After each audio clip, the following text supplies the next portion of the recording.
St. Louis Winner's Circle here with Zach. Are we developing kind of a little bit of rivalry with you and Austin?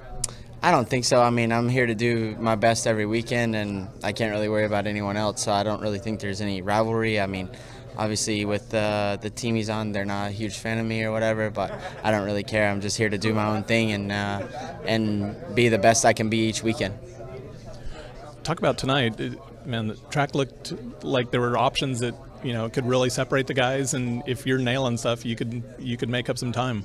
Yeah, big jumps. That quad on the 250 was wide open. We never actually did the one lane, the triple, which was way faster for the 450 guys, and just the dirt here in St. Louis is so good, and it allows you to really kind of open new things that you wouldn't normally be able to.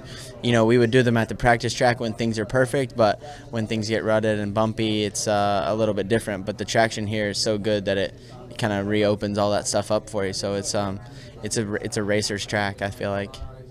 Looks like the whips didn't fall apart maybe as bad as some of the ones we've seen this year. Yes and no. I actually expected them to fall apart way more.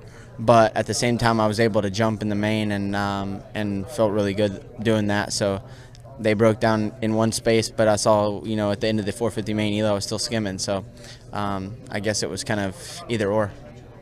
Were you expecting that crash out of Austin, or I talked to you in the press conference. Kind of, you had some struggles in that same spot.